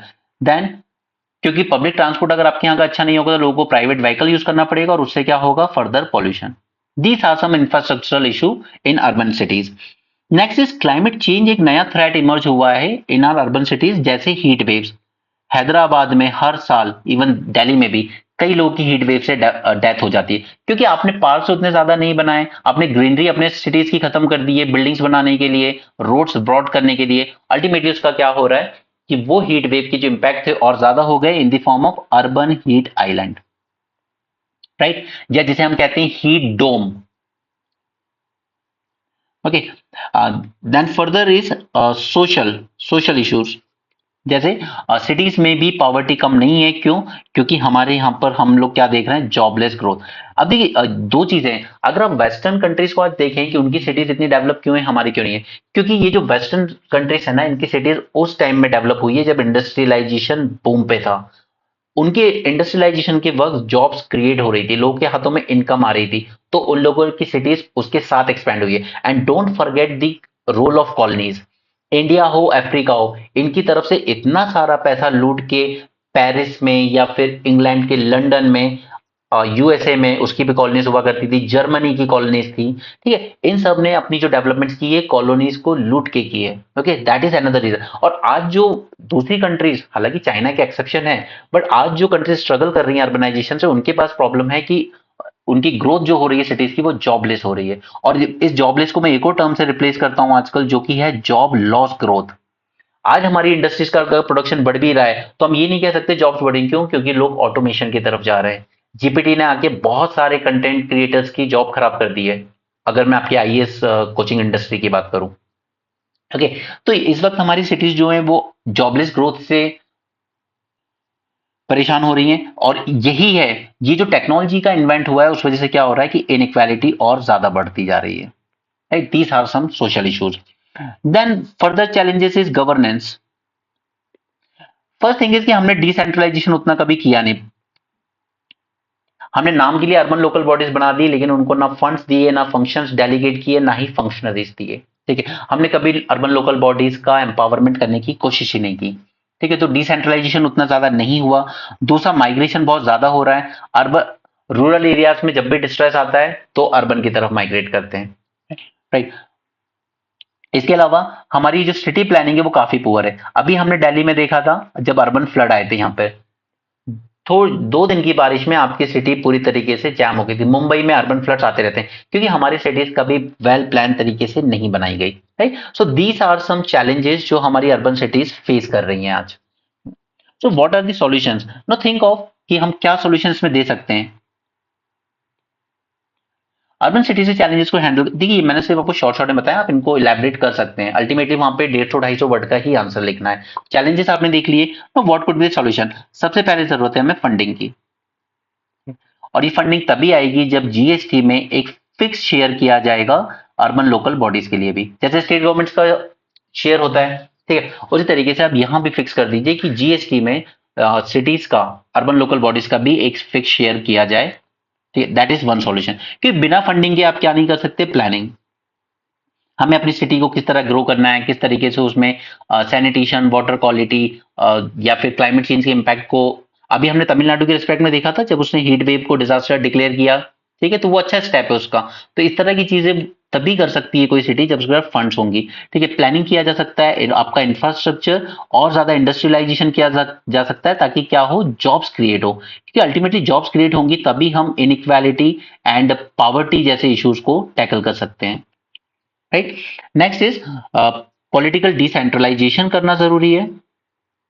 दैट इज कि सिर्फ अर्बन लोकल बॉडीज बनाना काफी नहीं है, हमें इन अर्बन लोकल बॉडीज को डेलीगेट करने होंगे, फंड्स देने होंगे, हमें उनको फंक्शंस डेलीगेट करने होंगे, हमें उनको फंक्शनरीज एलोकेट करने होंगे। ये दिल्ली का तो पूरा म्युनिसिपल कॉर्पोरेशन किस तरीके से हॉल्ट पे लाया गया है सेंट्रल गवर्नमेंट के थ्रू, गवर्नर, लेफ्टिनेंट गवर्नर का यूज करके, वो सब हमने देखा। ओके, तो हमें ना अपने अपनी जो अर्बन लोकल बॉडीज हैं इनको एम्पावर करने की जरूरत है through genuine decentralisation, not just for name. Next is safety net बनाने की भी जरूरत है, ताकि जो लोग वल्नरेबल हैं सिटीज में, वो उनके लिए कुछ किया जा सके। जैसे आपने उनकी हंगर को एड्रेस करने के लिए क्या किया, आपने one nation one ration card लिया है ताकि उनको यहाँ भी सस्ता अनाज मिल सके, और एक्स्ट्रा देने के लिए आप प्रधानमंत्री गरीब कल्याण योजना ले आए, ठीक है। उसके अलावा हम लोग जो थोड़ा सा एटलीस्ट विमेन को क्या दे रहे हैं, डायरेक्ट बेनिफिट ट्रांसफर दे रहे हैं, 1,000 रुपए 2,000 जो भी है अलग अलग स्टेट में, ठीक है। इनकी सेफ्टी इंश्योर करने के लिए क्या किया, जैसे दिल्ली में बसेस में मार्शल्स लगाए गए, ठीक है, पुलिस वाले मैन या विमेन बस में रहती हैं विमेन की सेफ्टी के लिए, ठीक है। तो ये सब सजेशन आप लिख सकते हो इस अर्बन एरियाज के रिस्पेक्ट में, ठीक है। यही सारे पॉइंट्स यहाँ पर भी दिए गए हैं अलग अलग तरीके से। चलिए आगे चलते हैं इस टॉपिक से। आपने कई बार ये एपीके वाली ऐप इंस्टॉल की होगी, ठीक है। ये बहुत बड़ा फ्रॉड हो चुका है। एक लड़की का यहाँ पे एग्जांपल दिया है बैंगलोर से, बट वो हमारे काम का नहीं है। मुझे आपके साथ सिर्फ यहाँ पे 3 पॉइंट डिस्कस करने हैं कि आखिर ये क्यों हो रहे हैं ये फ्रॉड इस तरह के। डिजिटल अरेस्ट मैंने आपके साथ पूरा डिस्कस किया था, ठीक है, कि ये क्यों हो रहा है। इसके 3 सबसे बड़े रीजन है। See, first is the sophisticated technical knowledge.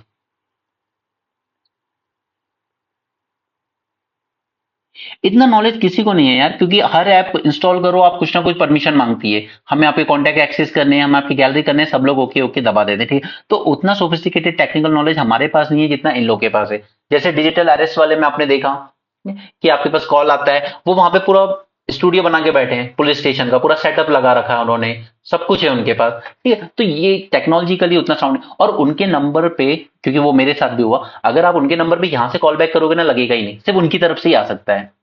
है? तो ये इतना सोफिस्टिकेटेड टेक्निकल नॉलेज ना हमारे पास है, लेकिन जो स्कैमर्स हैं उनके पास जरूर है। Second is social engineering technique. What is the social engineering technique? आजकल तो चलता है ना कि आप लोग ये ऑनलाइन वर्क कर लीजिए, वो ऑनलाइन वर्क कर लीजिए। ये सब कहाँ हो रहा है? सोशल इंजीनियरिंग के थ्रू हो रहा है ये, ठीक है। आपके दिमाग से खेला जा रहा है कि ये ऑनलाइन वर्क आप 1 घंटे करके 2 घंटे करके आप मंथ का इतना अर्न कर सकते हैं, या आप इस तरह की वीडियोस बनाइए, आपको डेली की इतने डॉलर की इनकम हो सकती है। तो ये जो आपके सोशल मीडिया अकाउंट्स के थ्रू, आपकी इंफॉर्मेशन एप्स के थ्रू निकालकर आपको टारगेट किया जा रहा है, आपकी जो इंटरेस्ट हैं, जो भी सोशल इंटरेस्ट हैं उनके according. And third one is data leak. इसका मैं बार बार आपको एग्जांपल देता हूं एयरटेल का। उसने अपने पेमेंट्स बैंक में आपके आधार कार्ड, आप जितने भी उसके पास सिम वाले लोग थे जिन्होंने एयरटेल की सिम ली थी, उनका आधार कार्ड यूज किया और अपने एयरटेल पेमेंट बैंक में उनके अकाउंट खोल दिए। अब उस टाइम रूल ये हुआ करता था कि आपकी एलपीजी की जो सब्सिडी आती थी वो डायरेक्टली आपकी उस अकाउंट में जाएगी जो अकाउंट अभी सबसे न्यू खोला गया, लेटेस्ट। और लोगों को पता ही नहीं था कि उनकी करोड़ों की सब्सिडी जो थी, ठीक है, करीब 90 करोड़ लोगों का था, ठीक है, वो सारी कहां जा रही थी? एयरटेल के पेमेंट बैंक में। And they are not aware कि हमारी गैस सिलेंडर की सब्सिडी कौन से अकाउंट में जा रही है, कि उनको तो पता ही नहीं है कि एयरटेल ने उनके अकाउंट खोल दिए उनका आधार कार्ड यूज करके। उन्होंने तो आधार कार्ड दिया था एयरटेल की सिम लेने के लिए, ठीक है। तो ये data leak, these 3 are the main reason जिस वजह से ये आजकल हमारे साइबर फ्रॉड ज्यादा हो रहे हैं। ओके, बस ये 3 रीजन याद रखिए। Next is digital arrest. Digital arrest के बारे में हम लोग ऑलरेडी काफी बातें कर चुके हैं, उसमें दोबारा नहीं जाएंगे। बस एक बार हम आपके साथ शॉर्ट में डिस्कस कर लेते हैं। What are the concerns? Okay, so what are the main concerns with respect to this digital arrest? First is you suffer the financial loss. जैसे नोएडा की लड़की के 7.5 लाख रुपए खर्च हो गए, उसके बाद उसने पुलिस में जाके रिपोर्ट की कि मेरे साथ इस तरह की चीजें हो रही हैं, ठीक है, that is financial loss. Second is आपका डेटा थेफ्ट होता है। यहाँ से आपके इस तरह के फोन कॉल्स आ जाते हैं। जैसे अभी एक प्रिंसिपल थी किसी कॉलेज या स्कूल की, उनकी डेथ हो गई क्योंकि उनके पास इस तरह का फ्रॉड कॉल आया। उन्होंने सीधे कहा कि हमने कुछ लड़कियों को प्रोस्टिट्यूशन में अरेस्ट किया, उसमें आपकी बेटी है, and that lady got the heart attack, right.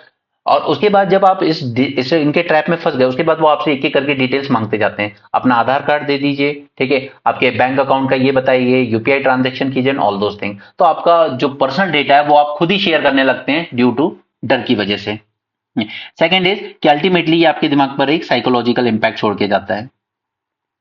ये जो 7.5 लाख रुपए बहुत होते हैं, ठीक है, ये अल्टीमेटली आपको साइकोलॉजिकली इंपैक्ट करता है। नेक्स्ट इज दूसरा सबसे बड़ा यूज है, कंसर्न है यूज ऑफ आर्टिफिशियल इंटेलिजेंस। अभी तक भी काफी लोग, आप में मैं मानता हूं कि आप लोगों में से जो भी वीडियो देख रहे हैं, आप में से कई लोगों ने अभी तक चैट जीपीटी शायद ठीक से ट्राई भी नहीं किया होगा, ठीक है, क्योंकि टाइम भी नहीं है और उतनी नीड भी नहीं होती। अभी आपके पास बुक्स है, आपके पास सब कुछ है, आप पढ़ते रहते हो, ठीक है। तो ये लोग आर्टिफिशियल इंटेलिजेंस का भी इस तरीके से यूज करते हैं कि सामने बैठा हुआ पुलिस ऑफिसर भी रियल होने की जरूरत ही नहीं है उसे।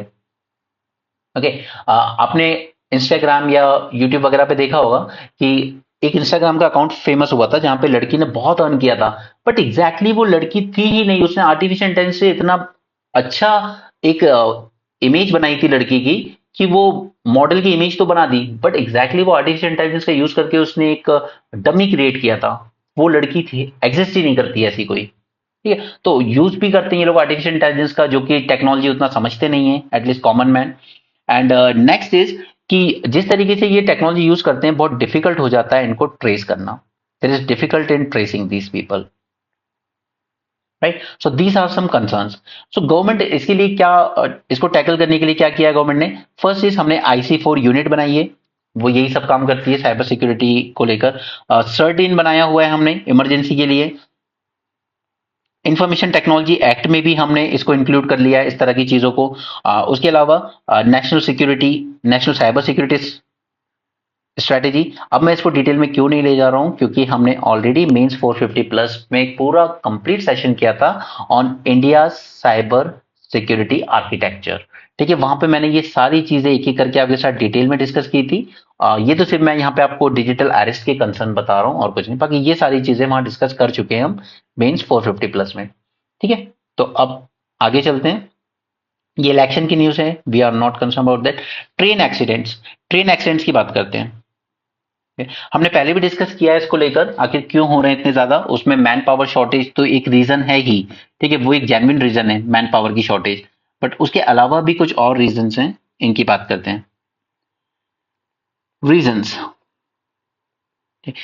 सबसे बड़ा होता है डिरेलमेंट। पटरी से ट्रेनें उतर जाती हैं कई बार। ठीक है, अब ऐसे कई केसेस आए जहां पर डेलिबरेटली भी पटरियों को ब्रेक किया गया, ठीक है, बाय एंटी सोशल एलिमेंट्स, और फिर ट्रेन को गिराने की कोशिश की गई। Second is collision. कई बार क्योंकि हमारे यहाँ ट्रैक्स उतनी तेजी से नहीं बढ़े हैं, ठीक है, उतने नंबर ऑफ ट्रैक्स हमने नहीं बढ़ाए हैं पिछले कुछ सालों में। सिंस 1993 हमने उतना ज्यादा ट्रैक्स पे ध्यान नहीं दिया है, तो नंबर ऑफ ट्रेन, जैसे जब फेस्टिव सीजन आता है, गवर्नमेंट ने कहा कि हमने 7,000 ट्रेन एक्स्ट्रा चलाई हैं इस बार दिवाली और जो छठ का त्योहार कुछ होता है, ओके, उसके लिए। जब आप नंबर ऑफ ट्रेन बढ़ा रहे हो बट ट्रैक तो उतने ही है ना आपके पास, तो ऐसे में कोलिशन के चांसेस और ज्यादा बढ़ जाते हैं। एंड थर्ड है कि कई बार सिग्नल का फेलियर हो जाता है या फिर किसी तरीके का टेक्निकल ग्लिच आ जाता है। सिग्नल फेलियर और टेक्निकल ग्लिच, इस वजह से भी ये होते हैं। और सबसे इंपॉर्टेंट जो लेटेस्ट रीजन है वो है कि स्टाफ की शॉर्टेज बहुत ज्यादा है। जैसा कि लोकोमोटिव पायलट्स का कहना है कि हमसे 14 घंटे 16-16 घंटे काम कराया जा रहा है और रेस्ट का टाइम बिल्कुल नहीं दिया जा रहा है। ठीक है, तो ये कुछ रीजन हैं जिनकी वजह से रेल में इंसिडेंट ज्यादा हुए हैं। Now I am not going into those reports of Bibek Debroy committee और ऑल दोस, क्योंकि वो मैं पुराने सेशन में डिस्कस कर चुका हूँ न्यूज एनालिसिस के, okay, so I am not going into that. So what are the initiatives जो गवर्नमेंट ने लिए, जिसमें सबसे इंपॉर्टेंट था कवच सिस्टम। गवर्नमेंट ने कहा था कि कवच system was actually anti collision avoidance system. अगर दो ट्रेनें साथ आमने सामने आ रही हैं तो ये कोलिजन रोकने के लिए ये कवच सिस्टम डिजाइन किया गया था, बट हम इसको इंप्लीमेंट नहीं कर पाए अपने सभी रेलवे ट्रैक्स पर। हालांकि करीब हम लोग 10% पर ही आज तक इसको इंप्लीमेंट कर पाए। जितने ट्रैक्स हैं उनमें सिर्फ 10% पर ही ये फैसिलिटी आज तक अवेलेबल है। नेक्स्ट इज हमने लॉन्च किया था मिशन रफ्तार, जहां पे हमने ये डिसाइड किया था कि बाय 2030 हम लोग 50% जो अपनी ट्रेन है उनको 160 किलोमीटर की स्पीड से चलाएंगे। ओके, नेक्स्ट इज कि एक्सीडेंट्स ना हो उसके लिए हम लोगों ने कहा था कि हम एलिमिनेट करेंगे मैन्ड रेलवे क्रॉसिंग को। मैन्ड रेलवे क्रॉसिंग को एलिमिनेट करने की बात की गई थी, ये बट ये भी सक्सेसफुल नहीं हो पाया पूरी तरीके से। और फर्दर रेल सेफ्टी को और ज्यादा एनहांस करने के लिए हम लेकर आए राष्ट्रीय रेल सुरक्षा कोष। अब देखिए ये ऐसे पॉइंट्स है जो मैं कोई प्रॉपर नोट्स बना के नहीं करा रहा हूँ, ये सब over the year news discussion में आते रहे, हम पढ़ते रहे और ये दिमाग में बस गए। इसी तरह से मैं चाहता हूं कि आपकी प्रिपरेशन भी हो, कि आपके पास पॉइंट्स नेचुरली हो। याद नहीं करना है, रट्टा नहीं माना। हाँ ठीक है, कुछ एक अच्छे पॉइंट्स के लिए हम लोग नोट्स रेफर करें, ठीक है, बट मेजरली आप जितना ज्यादा कॉमन सेंस के थ्रू आंसर लिखना शुरू करेंगे, because UPSC is a journalist exam, okay, ये आपसे कोई टेक्निकल नॉलेज नहीं मांग रहा। इन जनरल आपकी अंडरस्टैंडिंग कितनी अच्छी इश्यूज को लेकर वही डिसाइड करेगा कि आप वहां पर उस 3 घंटे में वो पूरे 20 क्वेश्चन अटेम्प्ट कर पाओगे या नहीं कर पाओगे। अगर आप ये सोचोगे कि मैं बहुत याद करके गया हूँ, रट्टा मार के गया हूँ, मैं लिख लूंगा, नहीं होगा वो। आपकी अंडरस्टैंडिंग ही आपको एग्जाम पास कराएगी। ठीक है, तो अगर चैलेंजेस इसमें लिखने हो कुछ, तो फर्स्ट इज कि हमारा जो सिग्नल सिस्टम है वो एफिशिएंट नहीं है, उसमें बार बार टेक्निकल ग्लिच जैसे इंसिडेंट्स आते रहते हैं। ठीक है, तो पहला तो हमें अपने पूरे सिस्टम को अपडेट करना होगा और ज्यादा एफिशिएंट बनाना होगा। सेकेंड इज फंडिंग का इशू हमेशा से रहा है। रेलवे अपने यहाँ पे 96 रुपीज खर्च करता है तब जाके 100 रुपीज जनरेट करता है। हालांकि पिछले कुछ साल में ये गवर्नमेंट का कहना है कि 98 रुपीज खर्च हो रहा है, तो आउटपुट रेशियो बहुत पुअर है। तो इसको इंप्रूव करना जरूरी है, क्योंकि अगर आप अर्न ही नहीं करोगे तो फिर फंडिंग और ज्यादा कहां से लाओगे इन्वेस्ट करने के लिए। रेल बजट तो आपने अलग से हटा ही दिया है, पहले था। उसके अलावा हमारे जो रेलवे ट्रैक्स वगैरह है इनका पुअर मेंटेनेंस होता है, पुअर मेंटेनेंस। अब एक और चीज हुई है पिछले कुछ टाइम में, एक कंसेप्ट है बायो टॉयलेट्स। इसमें क्या होता है कि जो ह्यूमन सॉरी ह्यूमन वेस्ट होता है उसको अलग से मैन्युअली हैंडल ना करना पड़े, उसके लिए गवर्नमेंट लेके आई बायो टॉयलेट का कंसेप्ट। ये बनाया था डीआरडीओ ने, और इसमें आपका जो वेस्ट होता था ये डिकम्पोज कर देते थे कुछ बैक्टीरियाज जिनको यहाँ पे यूज किया जाता था, और रिलीज करते थे सिर्फ hydrogen and carbon dioxide, sorry water and carbon dioxide. अब सोचिए कि उस टॉयलेट में जब ये वाटर रिलीज हो रहा है तो ये कहां जाके गिर रहा है, अल्टीमेटली ट्रैक्स पर। क्योंकि हम ये बायो टॉयलेट इसलिए लेके आए थे ताकि जो रेलवे ट्रैक्स पर गंदगी गिरती है वो ना हो, उससे बचने के लिए हम लेके आए। लेकिन अब इसने जो आउटपुट ने प्रोडक्ट रिलीज किया वाटर, ये ट्रैक्स पे जाता है, और अल्टीमेटली और ज्यादा क्या होता है वहां पे, और ज्यादा कॉरोजन के इंसिडेंट्स होते हैं। ठीक है, आपके रेलवे ट्रैक जल्दी डिग्रेड होते हैं। फिर आप अगर पुअर मेंटेनेंस नहीं किया है तो क्या होगा, आपके ट्रैक जो होंगे वो बहुत पुअर होते हैं, क्वालिटी डिग्रेड होने लगती है, और ये ट्रैक फिर ब्रेक होना शुरू हो जाते हैं, और उस वजह से डिरेलमेंट के चांसेस बढ़ जाते हैं। ठीक है, उसके अलावा रेलवे ट्रैक हमने न्यू नहीं बनाया तो उस वजह से कंजेशन के इंसिडेंट्स होते रहते हैं, और इसी वजह से एक ही ट्रैक पर काफी सारी ट्रेनें रन करनी पड़ती है, तो ओवर क्राउडिंग के इंसिडेंट्स आ जाते हैं और कोलिजन देखने को मिलता है। ठीक है, तो दीज आर सम 4-5 पॉइंट्स जो चैलेंजेस में आप लिख सकते हो। ठीक है, तो हम जो भी टॉपिक डिस्कस कर रहे हैं सब कुछ क्वेश्चन आंसर के फॉर्मेट में ही करेंगे, क्योंकि अब आपको अपना मोटिव, अपना फोकस थोड़ा सा शिफ्ट करना होगा प्रीलिम्स की तरफ। तो मैं कोशिश करूंगा कि हम मेंस 450 में वीडियोस कम रखेंगे और न्यूज़पेपर के साथ ही चीजें ज्यादा करेंगे। लेकिन जैसे आज कोस्टल रेगुलेशन को लेके आया है, वो चीज इतनी डिटेल में जाना होगा हमें कि हम उसका वीडियो मेंस 450 में ही कवर करेंगे। First Asian Buddhist summit new Delhi में होगा कल। ठीक है, तो हम इसकी बात कल ही करेंगे, आज नहीं करेंगे, ऑलरेडी सेशन काफी लेंथी हो चुका है। नेक्स्ट इज ये सब फालतू की बातें। US bomber takes part in joint air drill with South Korea Japan. ठीक है, किसको टारगेट कर रहे हैं, चाइना को। ये तीनों कंट्रीज आपस में करती रहती हैं। इसी के साथ आप फिलीपींस को और जोड़ लीजिए। इन चारों का याराना इतना स्ट्रांग है कि अगर किसी एक पर भी अटैक होता है, और साथ में आप ताइवान को भी रख सकते हैं, क्योंकि ताइवान को यूएस से जाने नहीं देगा चाइना के हाथ में। उसके रीजन मैंने आपको बताया था, इसका सबसे बड़ा रीजन है दी एडवांस चिप टेक्नोलॉजीज और सेमीकंडक्टर। 90% सेमीकंडक्टर्स का कंट्रोल करता है ताइवान। ओके, तो US, Philippines, Taiwan, south Korea and Japan, ये जो 5 कंट्रीज हैं, इनमें से अगर किसी एक पर भी अटैक होता है कभी चाइना की तरफ से, तो वो पांचों पे ही अटैक मान लीजिए आप। ठीक है, आना ही पड़ेगा एक दूसरे की मदद के लिए उनको। Taiwan detects 37 Chinese fighter jets and drones. तो ये चाइना बार बार प्रेशर भी बनाता रहता है इस तरीके से ताइवान पर, और उसी को चाइना को ही, अब चाइना क्योंकि यहाँ अपने फाइटर प्लेन ताइवान स्ट्रेट में बार बार भेजता रहता है, उसी को दिखाने के लिए यूएस भी अपने बॉम्बर्स साउथ कोरिया और जापान के साथ मिलकर इस रीजन में भेजता रहता है। ओके, और मैं आपसे बार बार कह रहा हूं, अगर ये रशिया यूक्रेन वॉर चलती रही, ईरान इसराइल वॉर चलती रही, तो ज्यादा दूर नहीं है जब चाइना भी ताइवान पर अटैक करेगा और इंडिया भी पाकिस्तान पर अटैक करेगा। ये दो इंसिडेंट्स जरूर होंगे अगर ये वॉर इसी तरीके से चलती रही और ग्लोबल ऑर्डर इसी तरीके से बिगड़ता रहा। Russia send nearly 100 drones into Ukraine. और ड्रोन्स की इंपॉर्टेंस बहुत ज्यादा हो चुकी है। बाकी साइंस पेज पर आज ऐसा कोई आर्टिकल नहीं है, ये सब फालतू की बातें हैं। Pune team predicts birth weight from routine scan, इसमें ऐसा कुछ नहीं है जो हमारे एग्जाम में काम का हो। तो अभी हम इसको यहीं पे वाइंड अप करते हैं सेशन को। So that's it for this session. Thanks for joining, have a great day and keep learning.